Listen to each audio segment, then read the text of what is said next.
ज्या ग्रामपंचायत असतील किंवा जे काही शाळा कॉलेज असतील यापुढे आम्ही अशा पद्धतीचे कार्यक्रम आयोजित करणार आहोत आणि त्याचा पहिला मान जो आहे हा तुमच्या ग्रामपंचायतला मिळाला आहे, म्हणून तुमचे धन्यवाद देतो। छत्रपती शिवाजी महाराज आणि सामाजिक समानतेचे प्रवर्तक डॉक्टर बाबासाहेब आंबेडकर आणि भारताचे सर्वात लाडके राष्ट्रपती APJ अब्दुल कलाम यांच्या पवित्र स्मृतींना कोटी कोटी अभिवादन। खरं तर आजचा दिवस म्हणजे जो काही वार असेल, तारीख असेल, भिवंडीच्या इतिहासामध्ये सोनेरी अक्षरांनी लिहायला पाहिजे। कारण जनकेसरी संस्था ही अशी पहिलीच संस्था असेल किंवा रानाल एक पहिलंच गाव असेल किंवा प्रतापवाडीत एक पहिलेच सरपंच असतील की ज्यांनी अशा प्रकारचा कार्यक्रम राबवलाय। आणि बघा, जर आपल्या मनामध्ये एखादी काम करण्याची इच्छाशक्ती असेल तर निसर्ग किंवा ज्या पण तुम्ही देवता मानता किंवा तुमच्या ग्रामदेवता मानता ते तुमच्या पाठीशी उभी राहतात। खरं तर भिवंडीतील पहिला कार्यक्रम ओली गावामध्ये होणार होता। मी सरपंच साहेबांना आलो, मीटिंग झाली, त्यांनी फार आग्रह केला की त्यांना पुढची तारीख तर पहिला आपल्या गावात होती। नाही बरं, त्यांना पहिला तारीख दिलेली आहे, आता मागे हटता येणार नाही। मी ओली गावात फोन केला पण त्यांची तयारी झाली नव्हती। मग बघा इच्छाशक्तीचा काय फायदा झाला। रानाल एक पहिला गाव झालेला आहे भिवंडी गावामध्ये आणि प्रतापवाडी एक पहिले सरपंच झालेले आहेत। अशा प्रकारचा कार्यक्रम राबवणार। आता डायरेक्ट मुद्द्यावर येतो, स्पर्धा परीक्षा म्हणजे काय। तर तुम्ही बघता धावण्याची स्पर्धा आहे आणि आता तुम्ही उल्लेख केला की स्पर्धेमध्ये 1, 2, 3, 4 असे काही ठराविकच नंबर असतात। तर इथे पण तसंच आहे। ज्याप्रमाणे आता या परीक्षा असतात या मुख्यतः राज्यस्तरावर आणि देश स्तरावरच्या परीक्षा असतात आणि या परीक्षेमध्ये आपले जे विषय असतात तेच विषय असतात। इतिहास, भूगोल, राज्यशास्त्र, अर्थशास्त्र, मराठी, इंग्रजी आणि चालू घडामोडी। आणि सगळ्यात महत्वाचा विषय म्हणजे तर 5वी ते 15वी म्हणजे 15वी बोलायला नाही पाहिजे, आपण आपल्या स्थानिक किंवा गावठी भाषेमध्ये बोलतो FY, SY आणि TY यामध्ये प्रश्न विचारले जातात। तर तुम्हाला म्हणजे एक प्रश्न पडला असेल का कलेक्टरच्या परीक्षेला 5वीच्या पुस्तकातून प्रश्न येईल का? तर हो। हडप्पा संस्कृतीमध्ये कोणत्या प्रकारचा दगड आढळतो, स्टीटाईट 6वीच्या पुस्तकातील प्रश्न आहे। प्राचीन काळामध्ये एक हर्षवर्धन नावाचा राजा होऊन गेला, तर त्याने 3 पुस्तकांची नावं लिहिली होती। तर ती पुस्तकं कोणती? 8वीच्या पुस्तकातून आलेलं आहे। आणि मग तुम्हाला प्रश्न पडला असेल 5वी, 7वी, 8वीच्या पुस्तकातून हे प्रश्न काय येतात? तरी परीक्षा कोण घेतं? महाराष्ट्र लोकसेवा आयोग। मग प्रश्न कुठले पडतील? महाराष्ट्र शासनाच्या पुस्तकातील पडतील, कारण 5वी ते 12वीची पुस्तकं कोण छापतं? महाराष्ट्र शासन। तर स्पर्धा परीक्षा, तर फक्त स्पर्धा परीक्षा म्हणजे आपल्या इकडे लोकांना कलेक्टरच माहिती आहे, फार IPS याच्या पुढे चुकूनही गेलेले नाही। कारण टीव्हीवर 2च पदं दाखवतात नेहमी, कलेक्टर झाला किंवा IPS झाला। पण UPSC मधून जे देशातील सुपर क्लास 1ची पोस्ट असते एक 50 ते 60 पदं भरवली जातात। जी स्टेट लेवलची परीक्षा MPSC त्याच्यातून 32 पदं भरवली जातात आणि शेवटचा 32वा नायब तहसीलदार हा पद असतो, ज्यांना गॅजेटेड ऑफिसर म्हणतात। पुढे काही नॉन गॅजेटेड पोस्ट असतात, PSI, STI आणि ASO। आणि तिसरी क्लास 3 ची परीक्षा असते, त्याच्यामध्ये टॅक्स असिस्टंट, क्लेरिकल या एक्झाम असतात। या व्यतिरिक्त इतरही परीक्षा असतात। नेहमी गावामध्ये तुम्ही आपल्या स्वतःच्या सरपंचांना बघत असाल, त्याचप्रमाणे गावामध्ये आणखी एक सरकारी अधिकारी पण असतो बसलेला, ग्रामसेवक। तो कुठून येतो? तर अशा सरळ सेवा नावाची एक परीक्षा असते, त्यातून घेतलं। त्याचप्रमाणे तलाठी असतो, जिल्हा परिषदच्या परीक्षा असतात, महानगरपालिकेच्या परीक्षा असतात। मग ठाणे महानगरपालिका असेल किंवा मुंबई महानगरपालिका असेल। आता तुम्ही कधी सरपंचांचे कष्ट बघितले असतील सरपंच होण्यासाठी, म्हणजे इलेक्शनच्या आधी जे काही कॅम्पेन चालतात, याला म्हणाव त्याला म्हणाव, याची भेट घे त्याची भेट घे, सर्वांच्या मीटिंग अरेंज करा, महिला मंडळाच्या मीटिंग घ्या, भाषण लावा। तर बघा एक गावचा सरपंच होण्यासाठी किती मेहनत आहे। मग विचार करा, तलाठी 4 ते 6 गाव ज्याच्या हाताखाली असतात, PSI ज्याच्या हाताखाली पूर्ण पोलीस स्टेशन असतो, तहसीलदार त्याच्या हाताखाली पूर्ण तालुका असतो, त्याचप्रमाणे जिल्हाधिकारी पोस्ट आहे, त्याच्या हाताखाली पूर्ण जिल्हा असतो. आणि मगाशी मी बोललो की जिल्हा अधिकारी आणि फक्त लोकांना IPSS माहिती आहे, परंतु तुम्हाला आठवण असेल जर तुमची ग्रामीण जिल्हा परिषदची शाळा असेल तर जिल्हा परिषदच्या शाळेमध्ये एखाद्या बाई किंवा सरकारी जर इन्स्पेक्शनला यायची बघा, तर MPSC मधून जिल्हा शिक्षण अधिकारी नावाची पण एक पोस्ट भरवली जाते. ते गावोगावी जाऊन शाळेतील शिक्षणामध्ये मुलांना योग्य शिक्षण मिळतं का यावर त्यांचं लक्ष असतं. तर आता ज्या स्पर्धा परीक्षा आहेत तर लाखांमध्ये फॉर्म जातात. तुम्ही त्या फॉर्म लाखांमध्ये किती जातात किंवा हजारांमध्ये किती जातात त्याची चिंता करू नका. ती परीक्षा पास होण्यासाठी एक सिलेबस बनवलेला आहे टिपिकल, म्हणजे इतिहास. आता स्टेट लेवलची परीक्षा आहे, आता MPSC बद्दल बोलतो क्लास 1. तर इतिहास म्हणजे फक्त इतिहास नसतो, प्राचीन इतिहास असतो.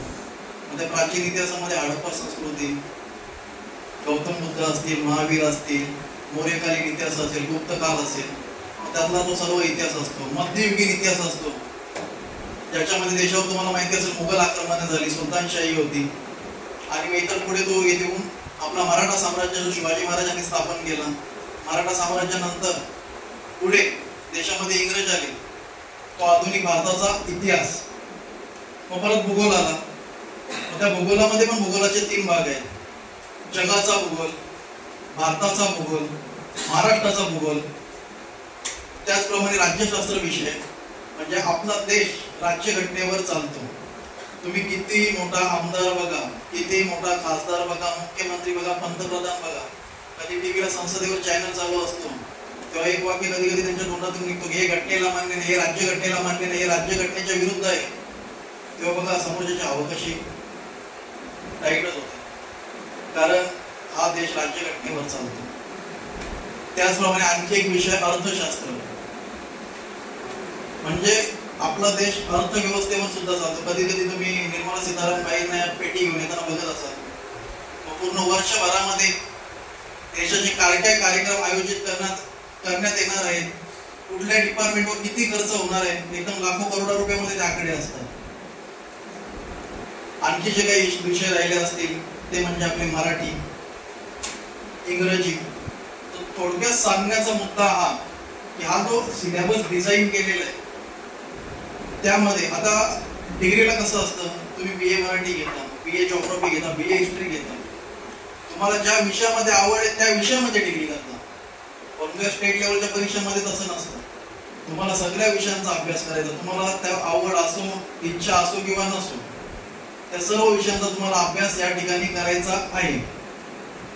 त्याचप्रमाणे हे विषयच का निवडलेले आहेत, जर तुम्ही समजा पूर्ण महाराष्ट्राची परीक्षेची तयारी करता, तुम्हाला महाराष्ट्राचा इतिहास माहिती पाहिजे, महाराष्ट्राचा भूगोल माहिती पाहिजे, तुम्हाला बऱ्याचशा इकडच्या स्थानिक लोकांना सुद्धा माहिती नाही. भिवंडी हे फक्त भारतातील आशियामधील सगळ्यात मोठा गोडाऊन हब आहे, म्हणून याच्यामुळे तुम्हाला मोठे मोठे कधी कधी कंटेनर चालताना ट्रॅफिक सहन करावी लागते. त्याचप्रमाणे आपला भिवंडी जे शहर आहे ते कापड उद्योगामध्ये महाराष्ट्रातील 3 प्रमुख शहर आहेत. कोल्हापूरचा इचलकरंजी, नाशिकचा मालेगाव आणि आपली ठाण्याची भिवंडी, हे 3 प्रमुख शहर आहेत जिथे सर्वात जास्त कापड उद्योग होतो. कधीतरी जातं तसं लाहोटी कंपाऊंड फेमस आहे आपल्या इथे भिवंडीमध्ये कपडे शिवून. तर तुमच्या राज्याचा भूगोल, इतिहास, देशाची राज्यव्यवस्था, देशाची अर्थव्यवस्था, तुमची जी स्थानिक मातृभाषा आहे, माफ करा स्थानिक मातृभाषा नाही राज्यभाषा मराठी, आता कुठला तरी दर्जाही मिळालेला आहे, केलेला आहे का अभ्यास? अभिजात भाषेचा दर्जा मिळालेला आहे. मग अभिजात भाषा म्हणजे काय? आहे सर कुठली तरी भाषा ज्या भाषेचे 1,500 ते 2,000 वर्षापूर्वीचे पुरावे उपलब्ध आहेत, त्या भाषेला अभिजात भाषेचा दर्जा मिळतो. तर आपल्याला आपल्या तालुक्याबद्दल, आपल्या जिल्ह्याबद्दल, आपल्या राज्याच्या भाषेबद्दलचा अभ्यास असायला पाहिजे. इकडच्या बऱ्याचशा उपस्थित मंडळीला माहिती नसेल, भीमदेव नावाचा राजा होता, त्या भीमदेववरून भिवंडी किंवा भिवंडी या नाव पडलेले आपल्या शहराला. त्याचप्रमाणे आपल्या ठाणे जिल्ह्याचा पण इतिहास सांगतो. प्राचीन काळामध्ये शिलार घराणा होता, त्याचा उत्तर कोकण, दक्षिण कोकण आणि कोल्हापूर इथे राज्य होतं. त्या शिलार घराण्यांची राजधानी होती उत्तरेला ठाणे, तेव्हा ठाणे नाव नव्हतं, ठाण्याचं जुनं नाव होतं श्री स्थानक. आणि स्त्री स्थानकचं ठाणे कसं झालं ते पण पटवून देतो होता, पटेल पण तुम्हाला.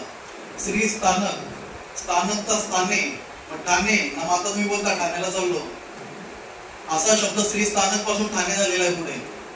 तर असा प्रत्येक विषयाचा सखोल अभ्यास पाहिजे. मध्ये आता सोनावणे सर गेले तर बघितलं असेल, एकदम गाड्या अभ्यासक आहेत प्रत्येक विषयाचे ते. आणि तो त्यांना ते एक नेहमी खंत होती, म्हणजे ते आणि मी नेहमी बसलेला असायचो कॉलेजमध्ये. विद्यार्थी यायचे, सर आम्ही पोलीस भरतीची तयारी करतो, PSI भरतीची तयारी करतो. पुस्तकं त्यांना विचारायचो मी, सगळी चुकीची पुस्तकं, कुठला तरी ठोकला, ताकचा ठोकला म्हणून. 2013ला अशी एक काळ होता का तो एक पुस्तक वाचून माणूस PSI व्हायचा.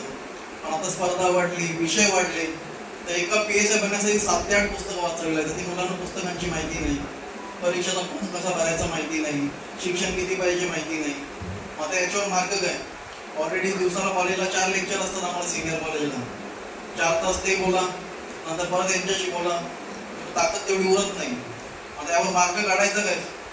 सोनावणे सरांना भेटलो. आता काय करायचं सर? तर एक काम करू, गावोगावी जाऊ भिवंडीला, कारण जनता आपल्यापर्यंत येत नाही, आपण जनतेपर्यंत जाऊ. गेलो. आता कुठल्या गावापासून सुरुवात करू? तर योगायोगाने प्रताप पाटील साहेब माझ्या वडिलांचे वर्गमित्र, तर चला बरं साहेबांना विनंती करू. पण शैक्षणिक कार्यक्रम असल्यामुळे कोणत्याही प्रकारची विनंती करण्यास लागली नाही. चांगला कार्यक्रम घेऊन टाक, खरं तर आपण लेट केलं त्याचं 5 तारखेलाच घेऊन टाक सांगत होते, तरी आपण 1 हफ्ता लेट होऊन गेलो. पण विद्यार्थ्यांना नाश्ता ठेवून बिस्लरी द्या, पण शाळेत प्रोग्राम ठेवायचा, शाळेत नको. माझ्या गावातल्या विद्यार्थ्यांना एसीच्या थंड हवेमध्ये शांतपणे व्यवस्थित ऐकू दे लेक्चर. ग्रामपंचायतच्या ऑफिसवर घेऊ कार्यक्रम. ठीक आहे, पूर्ण तयारी केली. साहेब होते, पंकज दादा होते, पाठपुरावा करत होते. पंकज नाईक पूर्ण पाठपुरावा केला, काय कार्यक्रम होणार, प्रतिमा कुठल्या असाव्या, 3 फोटो नाही आहेत, 3 विचारवंत आहेत, 3 ऐतिहासिक व्यक्तिमत्व आहेत.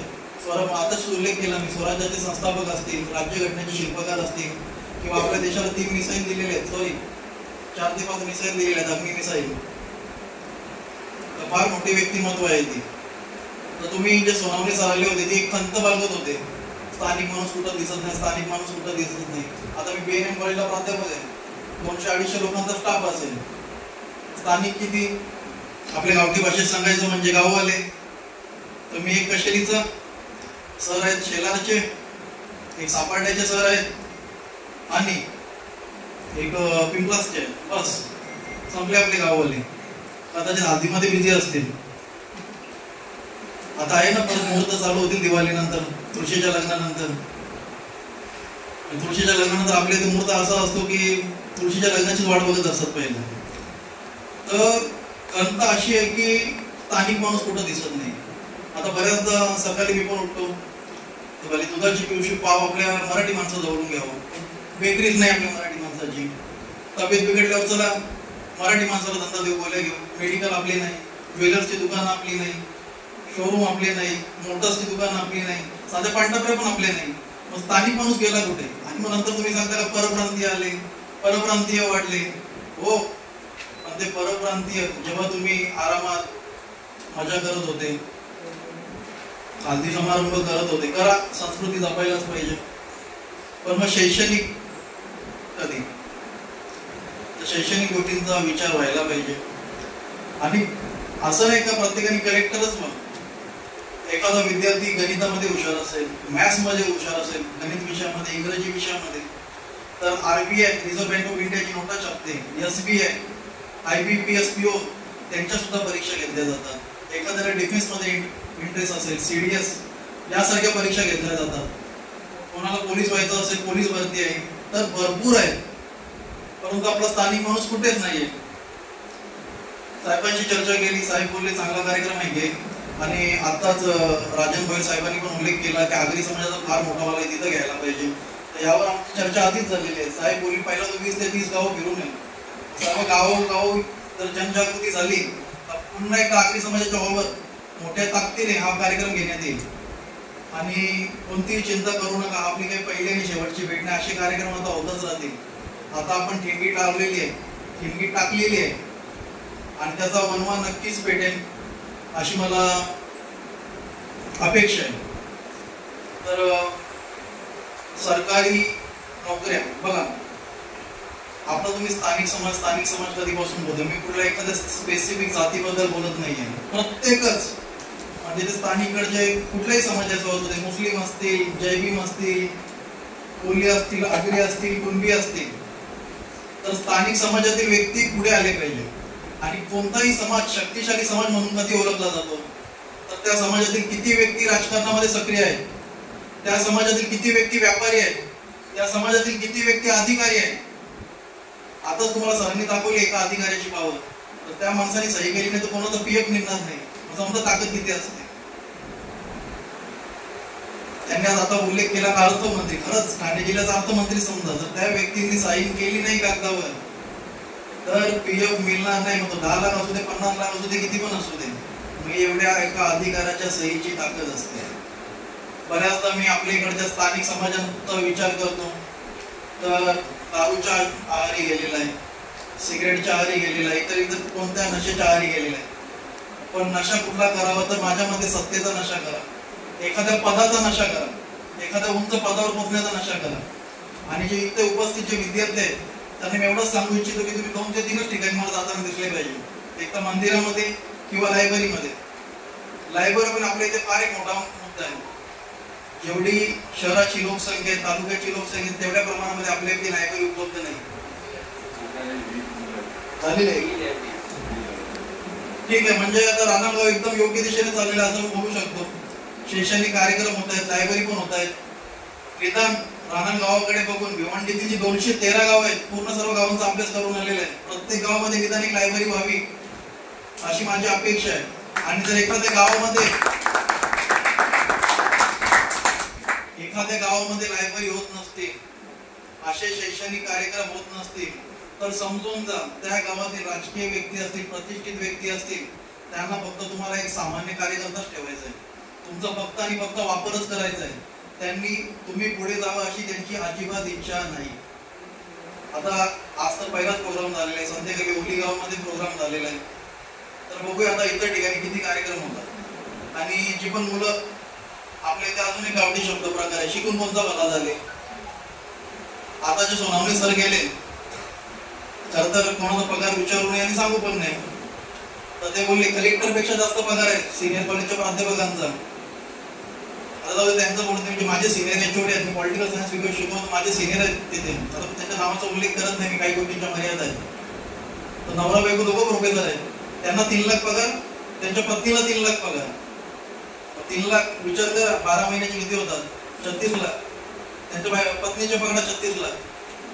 किती झाले, 72 लाख येतील का लिहिता आकडा कागदावर. मग शिकून भला झाला का नाही, शिकून भला झाला का नाही सांगा.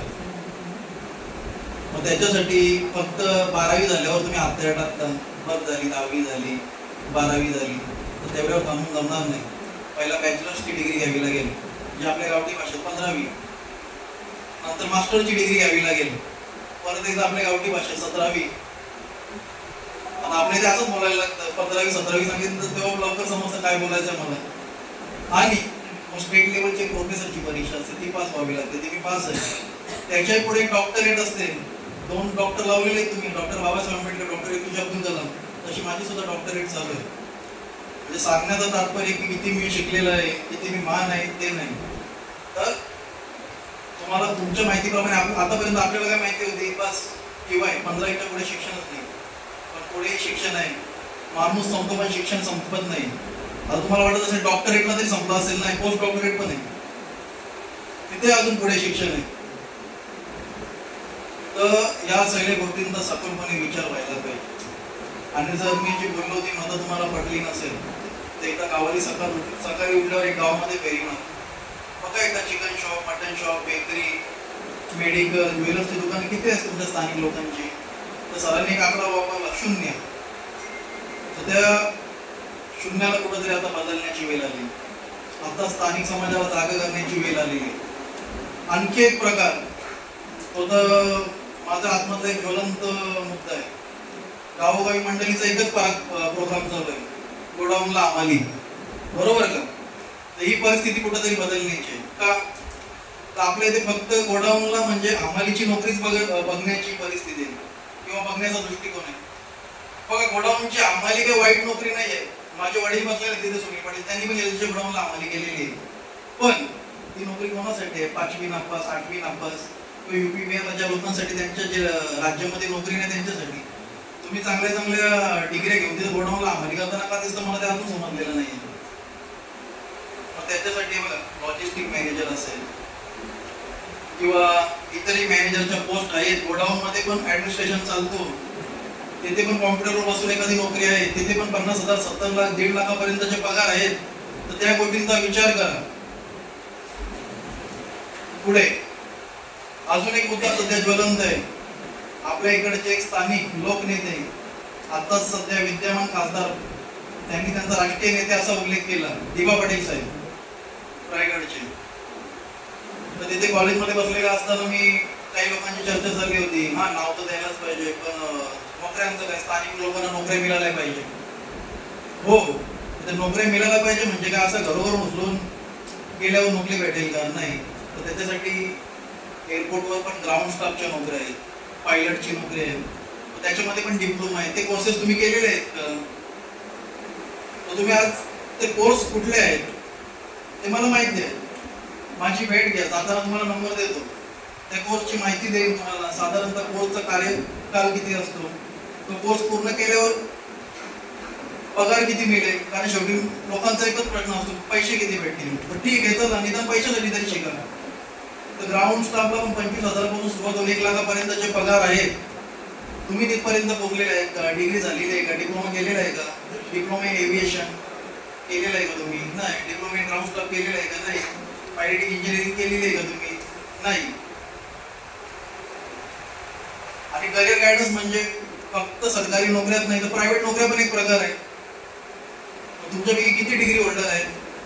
आपल्या इथे नवी मुंबईला पटनी रोड माहिती असं सगळ्या नायरोलीला जवळपास 14 ते 15,000 कंपन्या आहेत. आणि बऱ्याचदा मी तिथे जातो, कंपन्यांमध्ये मला लोक दिसतात साऊथ इंडिया, पंजाबची, पश्चिम बंगालची. स्थानिक लोक कुठे आहेत? त्यांना मला सांगायला लागतो दुर्दैवाने गोडाऊनला. तर ही परिस्थिती कुठेतरी आता बदलण्याची वेळ आलेली आहे. आणि तुम्हाला कोर्सेस माहिती नसतील तर चिंता करू नका. साधारणतः 1 ते 1.5 महिने मी याच्यावर रिसर्च केले, अभ्यास केला. BA, BCom, BSc नंतर कुठले कोर्सेस आहेत, 50 ते 70 कोर्सची माहिती काढलेली. BA नंतर तुम्ही MA करू शकता, MAd करू शकता, MSW करू शकता, ट्रॅव्हल मॅनेजमेंट, हॉटेल मॅनेजमेंट, किंवा BCom नंतर MCom आहे तुम्हाला, CA आहे, CS आहे, CMA आहे, असे वेगवेगळे इतर कोर्स आहेत. त्याचप्रमाणे सरकारी नोकऱ्यांमध्ये विचार केला तर IBPS, PO, RBI, SBI या बँकिंग क्षेत्रातल्या नोकऱ्या आहेत. सायन्स मध्ये जर तुम्ही गेले तर BSc नंतर MSc आहे, एखादं सायंटिफिक डाटा मॅनेजमेंट किंवा बार्क ऐकले का? कधी बार्क नाव? BARC फुलफॉर्म माहिती आहे का बार्कचा? बाबा ॲटॉमिक रिसर्च सेंटर. किती जण गेले तिथपर्यंत? गेले का? नाही. DRDO आहे. अशा सायंटिफिक संस्था पण आहेत, वैज्ञानिक. त्या ठिकाणी जाऊन तुम्ही काम करू शकता. आणि सगळ्यात मोठा मुद्दा म्हणजे नोकरीला लागण्याची घाई करू नका. बऱ्याचदा मी कॉलेजमध्ये एखादा विद्यार्थी बघतो, लेक्चरला काय नाही सर, कामाला आहे, ठीक आहे. मग मी त्याला मुद्दाम एक प्रश्न विचारतो, घरची परिस्थिती गरीबी आहे का? नाही सर. मग का? ते निघतात म्हणजे 10-12 हजार. तर घरची परिस्थिती ठीक आहे, तर कशाला एवढं 10-12 हजारच्या मागे लागलेलं आहे? तर सांगण्याचं तात्पर्य एवढाच का व्यवस्थित डिग्री घे आणि हायर एज्युकेशन घेण्याचा प्रयत्न, उच्च शिक्षण. शिवाजी महाराजांच्या बाजूला दोन्ही फोटो लावले, त्यांचं शिक्षण बघा किती आहे.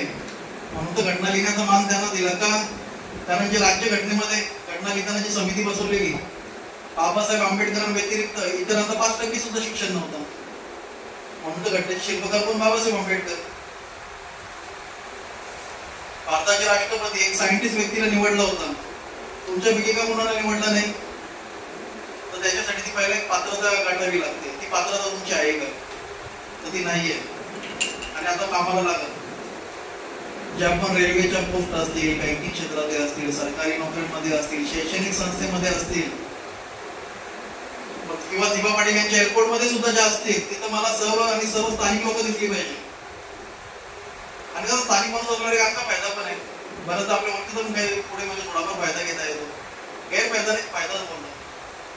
तर ज्या पण प्रकारच्या नोकऱ्या आहेत, मग त्या BA BCom BSc नंतर असतील, प्रायव्हेट सेक्टर मधल्या असतील, सरकारी क्षेत्रामधल्या असतील, ज्या मला माहिती आहे, माझ्यापर्यंत ज्यांची माहिती आहे ती तुम्हाला मी सांगितलेली, ती तुमच्यापर्यंत पोहोचवलेली. तर आज मला राणा ग्रामपंचायत तर्फे बोलण्याची संधी दिली, त्याबद्दल मी तुमचे आभार व्यक्त करतो. त्याचप्रमाणे मंचावर उपस्थित असलेले आमचे पाटील साहेब असतील लॉ डिपार्टमेंटचे, किंवा राजन भोईर साहेब असतील, या सगळ्यांनी मंचावर उपस्थिती दाखवली. आणि जे इथे उपलब्ध विद्यार्थी आहेत यांनी करिअर मार्गदर्शनासाठी जो आपला वेळ दिला आणि येऊन जे 4 शब्द माझे ऐकले त्याबद्दल मी त्यांचे धन्यवाद प्रकट करतो. खरं तर आणखी गर्दी व्हायला पाहिजे होती, आणखी पालक यायला पाहिजे होते, पण ते नाही आले. कदाचित एखाद्या कामामध्ये बिझी असेल किंवा येऊ शकले नसेल, कदाचित त्यांच्यापर्यंत माहिती पोहोचली नसेल. तर असे कार्यक्रम आता पुन्हा होतच राहतील आणि परत परत आपली भेट होतच राहील. तरी कोणत्या विद्यार्थ्यांना काही डाऊट असतील तर त्यांनी ते मला विचारावेत, जेणेकरून मी तुम्हाला आणखी योग्य प्रकारे मार्गदर्शन करू शकेन. विचारा, जे पण एखादे काही प्रश्न असेल, एखाद्या गोष्ट समजली नसेल, जड गेली असेल